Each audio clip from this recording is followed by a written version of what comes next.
This webinar is with Angie Lamar, comedian, producer, writer, author, bunch of firsts in her career. Yeah, and she's going to speak about dyslexia and creativity and how dyslexia has shaped her career. And so, yeah, I'll hand it over to you, Angie. Thank you so much for being here. Thank you so much, Grace. Thank you, first of all, for inviting me to speak. It's an honor to be able to speak on something that I'm so passionate about because it's something that I've lived with all my life.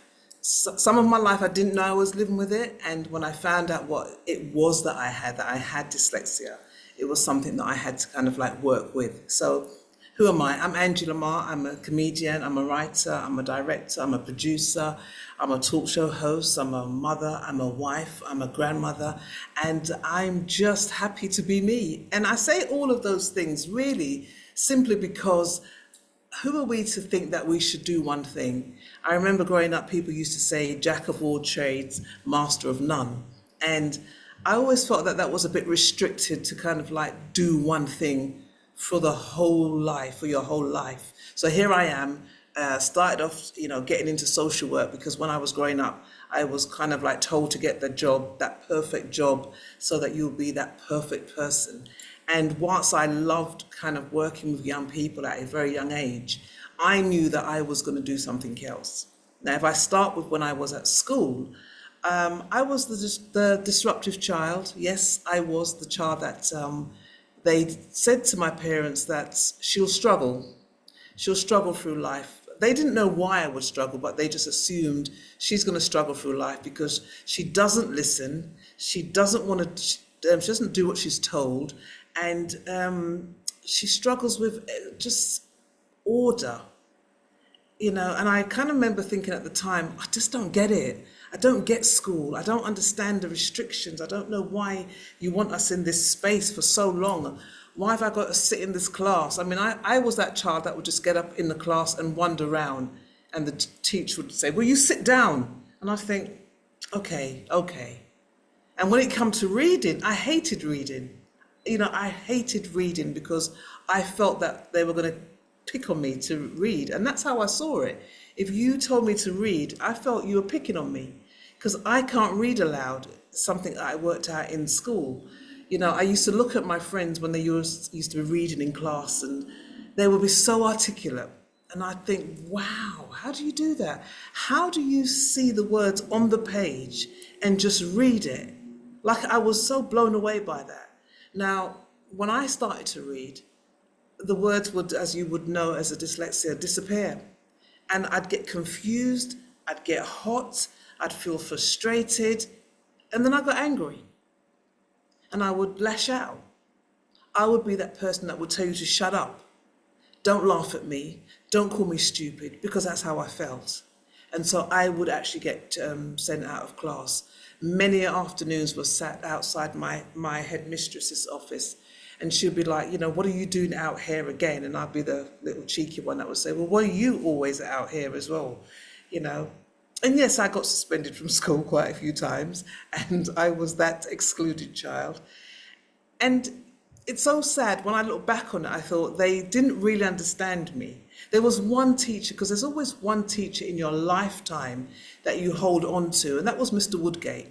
Mr. Woodgate saw something in me in primary school, and he put me in the drama club. And when I was in the drama club, I was like, I was at home. I was at peace. I was in this space where I could improvise, I could act. Nobody would ask me to read. Nobody would restrict me. I could get up and I could walk around and I could be myself. And that's what I found. And so for me, when I was at school, I wasn't spotted as somebody who had dyslexia. I was spotted as somebody who wouldn't amount to anything, or somebody who was disruptive, someone who they just put over there. So when I went to secondary school, it was even worse, because now I was an older child, I could express myself, and that became rude. That became disrespectful, because it was like, this is a very difficult child to control. And when my parents used to read my reports, it would be awful, awful, awful, awful, awful, awful, angel, awful. And they'd go, why are you an angel in drama? Like they couldn't work out why this devil was working around the rest of the school. And then when she came to drama, she was at peace. And so that's really when I left school, I actually realised, because I got kicked out and I got excluded. In fact, I got excluded from the borough of Lewisham where I grew up. They said this girl cannot fit into the academic way of thinking. And but drama is what I love. So my parents sent me to Barbara Spake's stage school in the afternoons. Sometimes I was doing like home education. Then I got into another school. I was just as disruptive there. But when I left school, I was free. I thought, get that stuff. I hate it. Now let me get on with my dream, which is to be a performer, because that's where I live. And it was at an audition. Three of my friends were going for this play, and we all wanted to be in this production because it was going to Switzerland. And my friends went in there, auditioned, got the parts, because they were telling you at the time whether you've got it. So my friends went in and they got it, and I went in and I thought, this is where I'm going to mess it up because I have to read. But I was staggering through the reading and just getting through it so that I could be a part of this production. I mean, I was sweating. I wasn't good. I know I wasn't good. But I could improvise and I could make it up, so give me a chance to do that. And then the director said to me, I think you're dyslexic. And I was thinking, what's that? Because it sounds like a disease when you say dyslexic. I mean, it's one of the hardest words. I mean, why couldn't they give us a word like you are dill? You know, something simple, but dyslexia, it just adds to the pressure. So anyway, I went and got tested and they found I was extremely dyslexic. I'm left-handed dyslexic, so creativity works on that side of my brain. So I'm under pressure anyway. Anyway, I got the role. And I said to the director, why did you give me the role? And she said, because of your determination. You knew you were struggling. You knew it wasn't working, but you wanted to get to the end. And that's somebody who really wanted it. And that's the part that I'm going to give you because I realize you really want this. And it was at that point I thought, thank you. Thank you for seeing me in this really difficult space. And I'm going to work it out because I don't have to read on stage. I can just learn my lines and I'll be all right and I'll be on stage with everybody else and I won't let you down. And so said, so done. And that was a big test for me in life about being in difficult situations, but hoping that my true authentic self would show up as somebody who really wants it. And if you meet the right person who can see you, 9 times out of 10 you get it. Now, I've put myself in a world where I'd go for auditions and I'd go for work and I wouldn't get it. And I'd look at the directors and I'd look at them and think, ha ha ha, you don't get to work with me. That's the thing, you know? And so when I didn't get the role, I think, yeah, but you can't read, can you? You can't really do it. So you're going to have to find another way to make this work, Angie. And that's when I picked up the pen. I started to think to myself, you know what? I'm going to write a play or write a show that I don't have to audition for. And I'm going to put myself in the starring role because I can, because I wrote it that way. And that's when I really woke up to my natural talent because, you know, I read a book called The Gift of Dyslexia and I started to see it as a gift because my brain works, I'm odd. I think differently. I walk into a room and I literally face that way if everyone's facing that way. And I look at things from different perspective. And at the time you try to see yourself as, oh, what's wrong with me? And how can I fit in? How can I be normal? How can I just not stand out? How can I navigate this world knowing I can't do that and I can't do that. I'm no good at that, but I shine at that. And I'm amazing at that. So what I'm going to do, I'm going to make that work. So making people laugh was my gift. Back in the day when we used to have power cuts, I'm in Jamaica at the moment, so we're still having power cuts here, but back in England, we used to have power cuts, and I used to get my family and just gather around and just perform to them and make them laugh. And when I heard them laugh, that was something, it did something to me. I felt unique, I felt special, I felt like in all the madness that goes on in my head, that laughter I've earned. So now I want to make people laugh. I'm watching Whoopi Goldberg, I'm watching Richard Pryor, and I'm thinking, how do you do that? Now, when I was younger, there used to be a club called, like, not a club, dances we used to go to called, blues dance. They used to be very dark. Everybody was dancing, forming their wonderful relationships. And I go over to the DJ and say, can I tell some jokes? And the DJ looks at me and says, we have a girl who want to tell some jokes and a move back. And I remember thinking, you could have introduced me a little bit better than that. And I remember the mic was attached to the DJ box, and I was holding the mic and telling these jokes, and they were laughing. They were laughing, and I thought, this is fantastic. They get it. They get what's in my head. I've told them what's in my head, and they get it. So then people started to book me. I was doing gigs everywhere. I was doing clubs, dances, fashion shows. I was even doing AGM meetings, which used to be my difficult gigs, because I walk in and they'd be all sitting there like, oh, we have a comedian on today and she's going to tell some jokes. And I walk in and I think, this is a council gathering here. I don't know what's going to happen here. But it was good for me because I was going into some really difficult places. And this confidence that I had, and people would say to me, where do you get this confidence from? And I kind of get it from being a little bit of a loner. I kind of like my own space. And in that space, I get to think. Like I used to say to my friends, oh, I wake up in the morning and I think. And they said, you think? Yeah, I have to think. Because if I don't spend time thinking, my brain gets jumbled and I get all kind of like overwhelmed with ideas that I just can waste my day by thinking, I can't do this. But if I get up in the morning and I think, what would that look like? How would, it's that right in that vision and seeing myself in the future, or seeing myself in the future of the day sometimes. Like when I was young, I used to come out the bathroom and imagine there were paparazzi outside my bathroom. I'd walk out and I'd be like, no autographs, not this morning, please. Can't I just have a shower without you bothering me? I mean, I'd be acting out my own future, my own fame. All right, okay, maybe I haven't got stopped by the paparazzi and maybe there's a few autographs here and there, but the point is, I was always in my own head. And sometimes being around a lot of people interrupts that. I find time for people, but I think in this creative field, you have to find a lot of time for yourself. You have to really start to work out, what is it I want to do? Now, when I started to write, I saw people who wrote as really intelligent, and I didn't feel intelligent.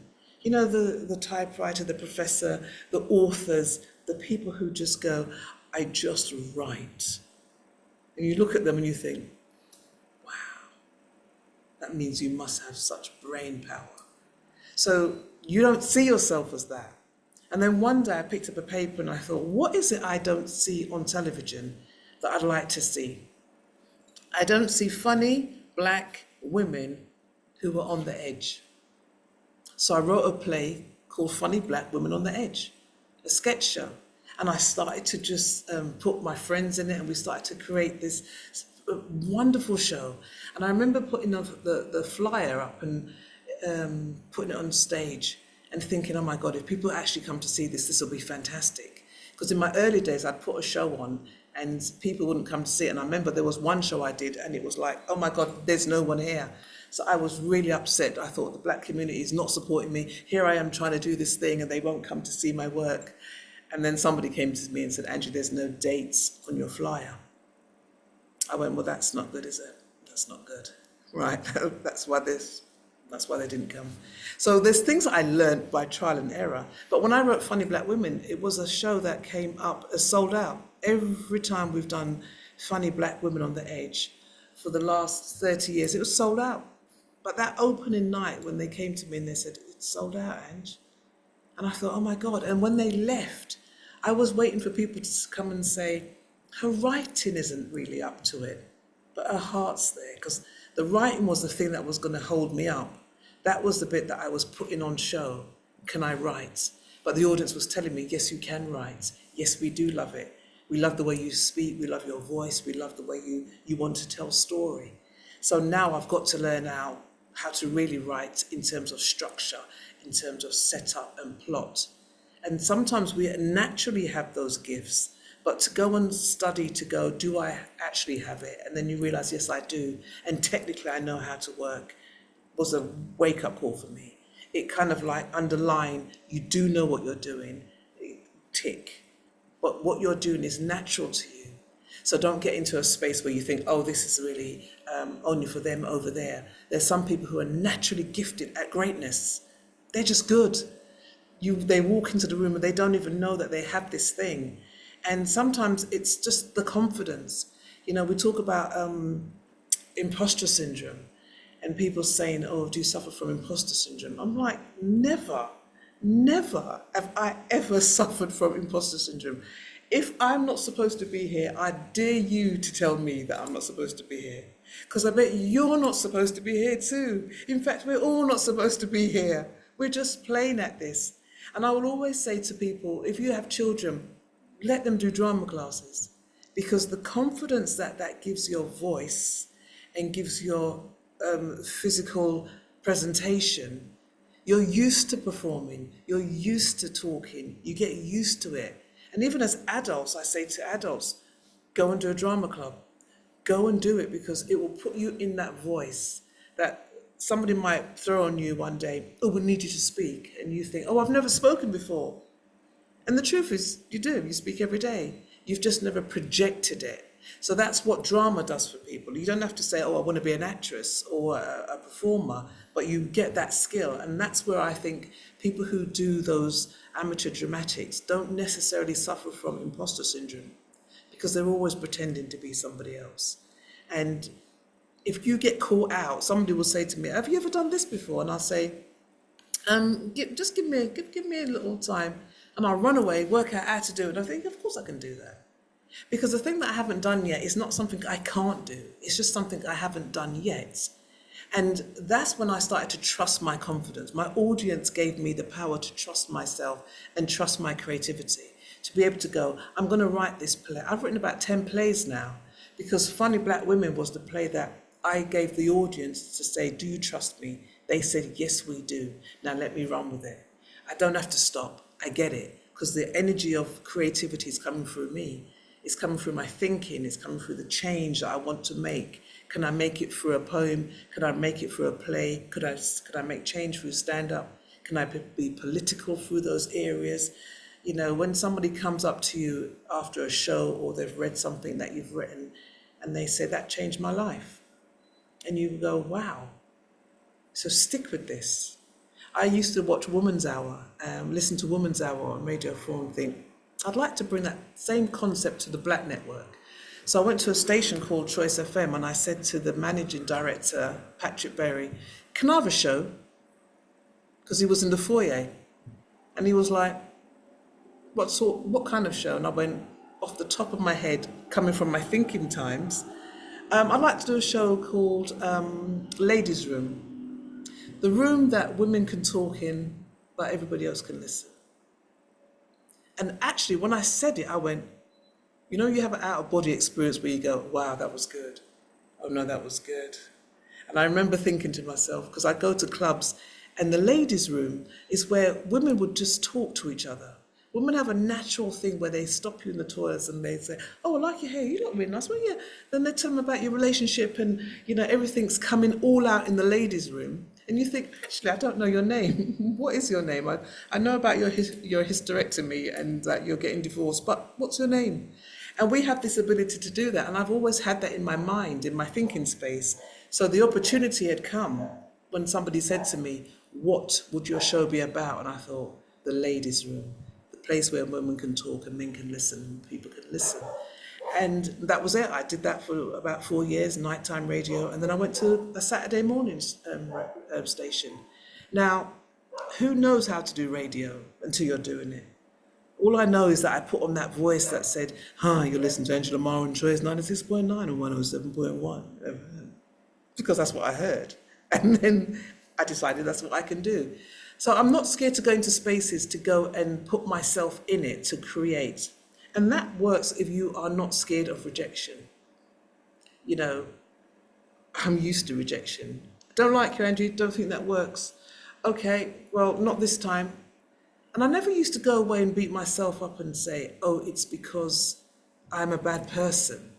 You know, I have auditioned people over the years, and they didn't get the part because I've already seen the actor who's playing that role, and I can't match you with that person. You're a very good actor, but I'm now producing. So once I started to understand that, I used to stop taking things personally. Rejection for me wasn't a rejection of my mind space or my ability to do something. It was just, you don't want me for your thing, not a problem. I can't go away and hate myself. I can't beat myself up. I've got things to do and I'm going to keep going. And it is a tough skin. When you're creating stuff, you create stuff and go, what do you think of this? And people say yay or nay. And then somebody over there says, I think it's amazing. So you've got to keep moving until you find those people who go, I just think you're great. You know, I don't mind a few people liking my work. And so for me, I don't put the pressure of trying to be a huge success on things. I'm successful by the fact that I've created something and I've put it out there. And so, I mean, I could go on and on and on, Grace. I don't know if you want to ask me any questions, but or let me No, continue. this is great.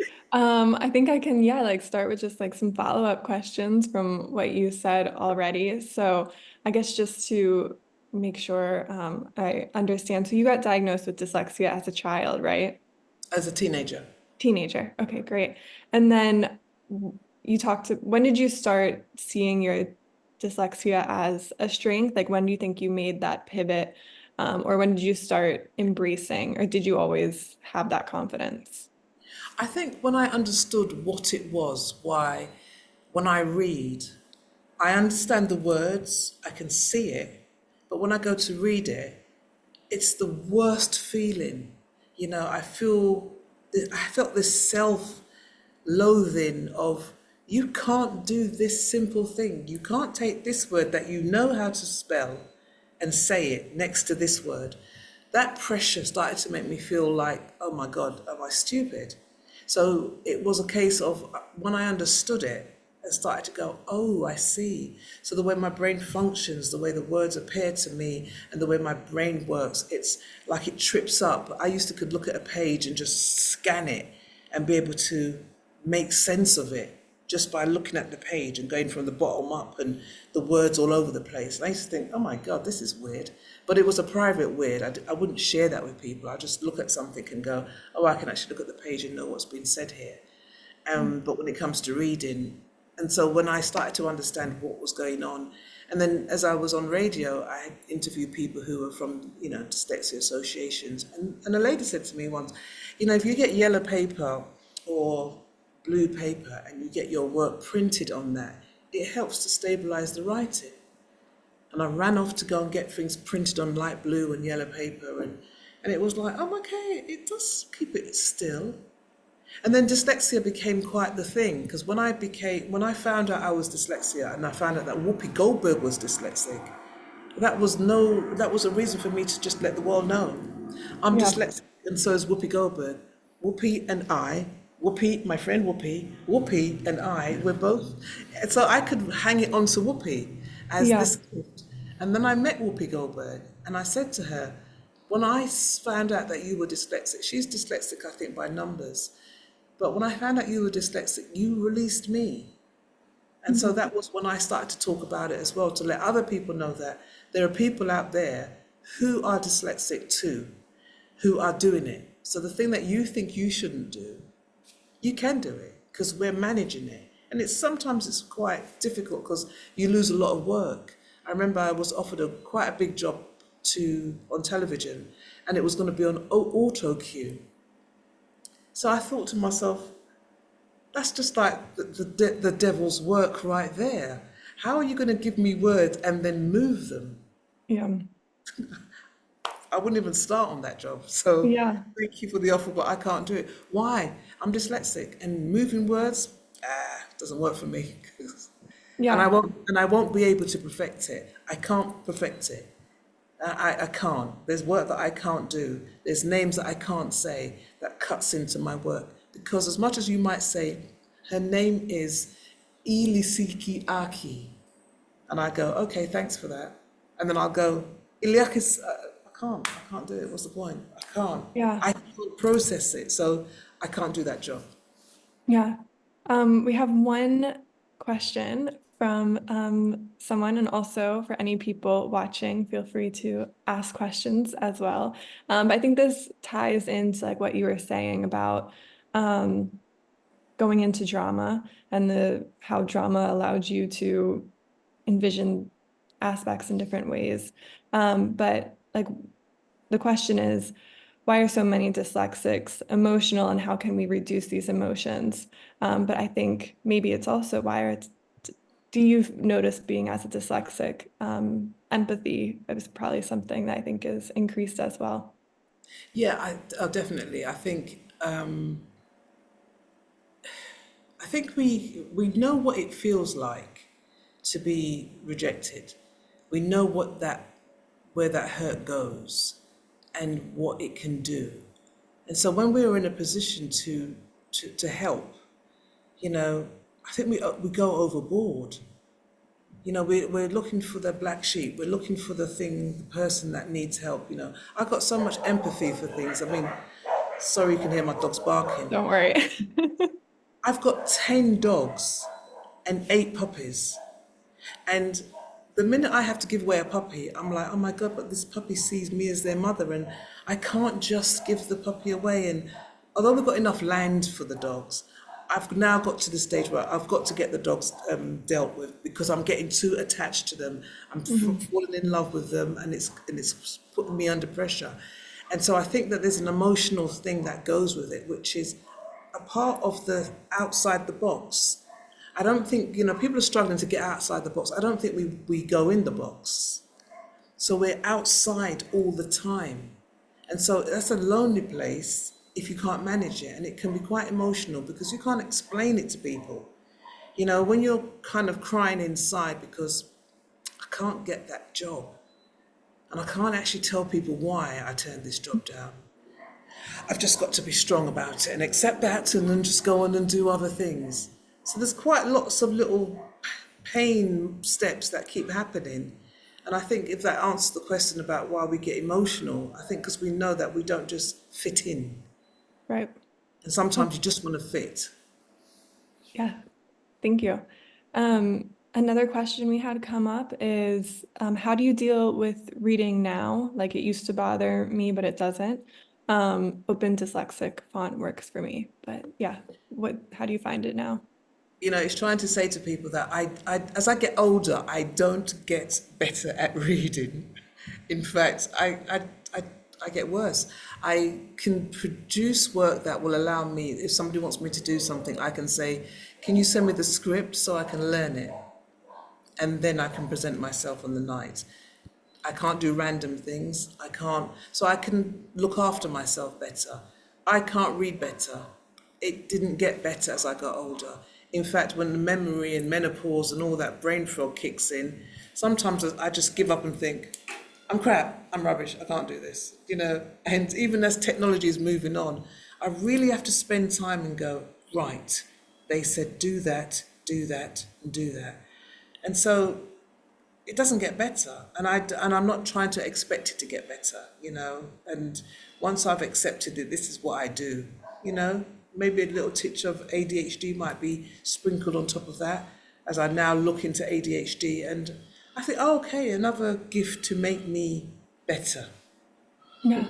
I'm just curious, like as a follow-up to that, is there any like technology that you've embraced? I feel like that's something that always comes up, but is there any like recent technology that you've found helpful for you in your career or day to day?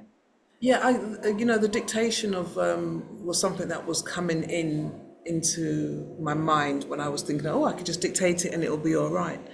But what I found when I was doing dictation, I was editing what I was saying. So my writing was changing. So I have to go back to pen and paper to write what I do down first. Mm. Even if I try and type something, it changes my natural creative flow. I have to write it on pen to paper, then transcribe it to the computer, and then somebody would have to edit it for me. You know, I just can't dictate into a machine, Hmm. real creativity flow, because I find I clean it up as I'm dictating. Something blocks me. So that's the only technology. I'm very kind of used to just doing it straight, you know, like how we did it back in the day is how I do it now. It might take me longer, but I still get that creative, authentic voice if I don't clean it too soon. Yeah, and it's important, I think, to know that and know it works for you. We have another question is how can we embrace dyslexia without having that victim like mentality, or I guess that victim sounding like victims? Yeah, I think when it at the beginning, if you said you were dyslexic, they'd go, "Hmm, what's that?" You know. And when they started to highlight the greats who were dyslexic, and that I think it's 49% of great entrepreneurs are dyslexic, there is a great creative tag that goes in with dyslexic now, and even the people who design buildings. Sorry, what's the name? You know, Architects? architects who Yeah. design buildings, they're actually specifically asking for people who are dyslexic to come on board. We are being sought after because of our brain thinking. And so to be able to say I'm dyslexic and it's not kind of, I don't think it's got that victim tone to it anymore, which is, it felt like before we were saying I'm dyslexic, so therefore I can't, and so treat me better or different. Now it's, I'm dyslexic, so therefore I bring to you a different thinking. You know, it's like autism and Asperger's. It brings something that people can't get. So actually, I can go to the front of the queue and go, "Oh, excuse me, I'm dyslexic. I can solve this. I've got this. Yeah, I'm dyslexic. Yeah. I'm not like you." Now, we are in that space now, I do believe, because people are giving it the respect it deserves. Yeah, I think I don't know if you know, but LinkedIn also has the dyslexic thinking as part of their skills actually. Um, Now, so people can put it there as well. Yeah, Um, no Great. victim. And another question is, how do you think society's understanding of dyslexia has evolved over the years? You kind of touched on this, but and what do you think still needs to change? I think society is starting to realize that if you don't nurture people who do things differently or don't have the ability to do something in that way, if you don't get them early, you could send them down the wrong road, because not everybody actually has dyslexia, ends up being an entrepreneur, ends up being a creative person. Sometimes they do so much self-harm to themselves. You know, I do some work in the prison work back in the day, and I remember talking to so many kids that were dyslexic, and I could see the root on how they got there.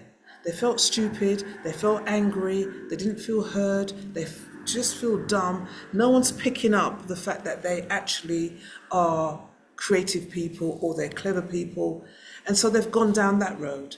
And, now that sometimes people are looking at their children now more and saying, you seem to not listen to me when I say something. So I need to look at why that is. Mhm. And, some people go, oh God, this society, give them an easy ride. But you need to be able to check, are you okay? What is making you think? What do you not like doing? What do you draw to? Because you might have a child that just has the great brain power, but wants to just stand and fly kites and do that because they're looking to create something wonderful and amazing in the future. And I think society is now putting those labels up, but we mustn't reject them. We need to embrace them and say, okay, what is it? What's your gift? What's your skill set? Because I know in the prisons now, these kids who are, especially the kids who are selling drugs, no one's ever told them that you're entrepreneurial, Mhm. that you're hustling this money, or you're thinking outside the box. Why don't we give you something else to sell so that you can use that same brain power that you've got over Mhm. here? And I think that's what we need to do. We need to find out exactly what your skills are and pushing it. Because half the things I was learning in school, I haven't used. I just didn't get to use the Bunsen burner. You know, No. it didn't, Uh, I've never needed to bring that in to my yeah. career. But if they'd have concentrated me here and stopped trying to waste my time on that, then maybe you might get kids who want to go to school, who actually want to open up their brain power. So I do think that we need to be continually saying, these people have something, don't miss out on it. I was listening to something recently that was talking about how actually a lot of teens or young adults, when they get into like even like drug businesses, it's actually way more effort to do that than starting your own business, like time and energy, because they're blocked out from thinking that they could ever do something another way. They Yeah, don't think of it that way. So I think like what you're saying, it's so important that um yeah, we tell people that they can do whatever yeah. way they want to, because usually it's just a block in their own mind of something else. And you know, as well, my parents were very good with me when they accepted that drama was my thing. It's like they gave up Mhm. and said, if that's not your strength and you really love this, let's go. And I Yeah, think that's if we can, with our children, go, what is it you like doing? You like doing that? Let's go. And not want to go through the university thing. You know, we didn't get that when we were growing up. You know, that I didn't get it. I didn't go to university, so I didn't get to toss my hat up and go, woo! hmm, And my parents don't feel disappointed because I became Britain's first black stand-up female comedian. right. So it Yeah, works. That's my little head toss up, my hat toss up. that's probably, I don't remember tossing my hat. Have you found any unique advantages or strengths that dyslexia has given you in your creative or professional life? I mean, as I've always felt, it was something that made me really, really have the ability to think hard about things. My thinking power is very strong. And I used to suffer from lots of headaches when I was younger. And I didn't know if it was related to my thinking because I used to really think a lot. And I think it's because I didn't hold it. I held it and I didn't process it out. So I was allowed to kind of like just use that ability to process and let things go. So for me, it's something that was very important for me to be able to let that side of me come out, if that makes sense. Yeah, no, that does make sense. Yeah. So I do think that I kind of like felt from an early age, once I could process stuff and let it go, it would be the thing that I get to manage in my life. Yeah, great. And the last question, unless someone else wants to ask another question we have for you, is within the comedian community, have you found support with other comedians with dyslexia? Well, to be quite honest, quite a few comedians are dyslexic. You know, I think that if you're funny and you're dyslexic, I think you find a natural route into comedy because you just like to express yourself. So I think what happens is that you'll meet people who are a little bit. If you're doing stand-up comedy, you're off center anyway because Mm-hmm. anybody who wants to go in front of people and say, "Do you think this is funny?" You know, I think you're a little bit off center anyway. So I'd meet people in that arena that was odd. They, the class clown, they were excluded from school because the laughter thing is also a protection thing for some people. And you don't know what they're protecting. Are they being bullied?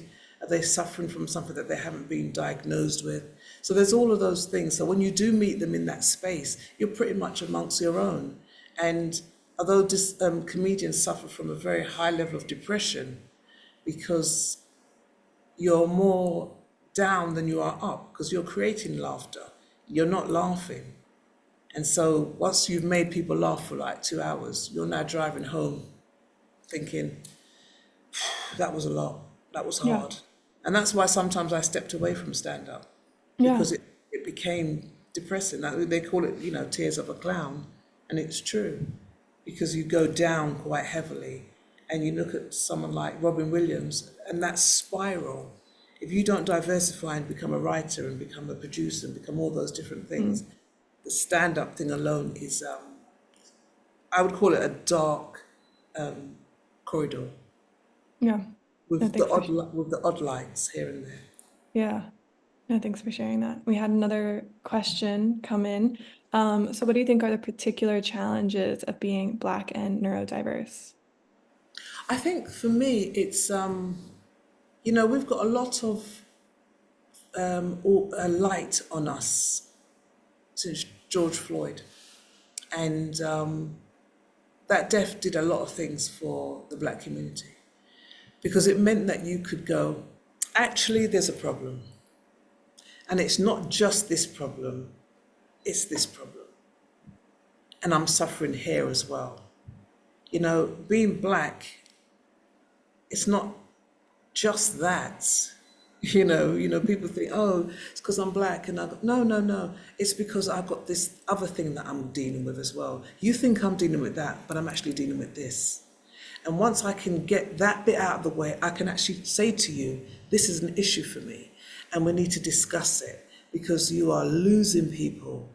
And dyslexia and all those things were very much kind of like seen as a white thing. Because we as a black community, we weren't discussing it. We had too many things to be getting on with before we can go, oh, by the way, I'm dyslexic. Oh no, we've got too much going on right now to deal with that. And now that we're in this next generation where that we are now looking at that generation, we are now seeing, we're putting our hands up and going, actually, I'm dealing with this. I'm not dealing with that right now. I'm actually dealing with this. So being able to be dyslexic in that space, you know, I just took an example. When I was growing up, the imagery of women with breast cancer was white women. Mm. And it was white women being told to test themselves. So black women weren't testing themselves. And then a high rate of black women had breast cancer. So part of a campaign that we were on from the 80s was getting the imagery of women with breast cancer changed to show black, Asian and white, so that everybody would be checking. And so that's where we are now in that world where we are now saying, we do have that too. We are going through different things in our lives. Menopause. You're getting a lot of black women talking about menopause right now because my mother didn't know anything about menopause. All I knew is that she'd go into a mood and she'd sweat a lot. She didn't know that she was having flushes. So here we are with all this information. We are now in that speaking space where we can say, I too. And I think that's where we now, in this speaking space with dyslexic and all ADHD, we're now going, now we've got a voice. And we're being looked for as well. I know that there's a wonderful book out now that Marcia has written, which challenges our stories about dyslexia, and being asked to even be involved in her book was so wonderful because it could be a case of we've got something to say and we just need to say it this Mhm. way. And I think that's important. I Yeah, think we're in that space. Marcia hosted our last webinar actually as Yes. well. So Amazing, amazing lady. yeah, great. And Marcia is going to be a speaker at our conference on October 12th. So yeah, we are sad you won't be able to be there, but we know Yes. you're enjoying your life over in Jamaica. Yeah, well, I think those were all the questions. So thank you so much, Angie, for sharing your story and sharing your expertise and helping like paint a bigger picture of all this. I'll send out an email with to everyone who registered with the playback link, and as well as your book project and any other resources as well that I can share about you so people know where to find um, you on socials as well. Brilliant. Thank you. Great. Well, thank you so Thank you, much, Grace. Angie. And thank you Thank you. everyone for coming.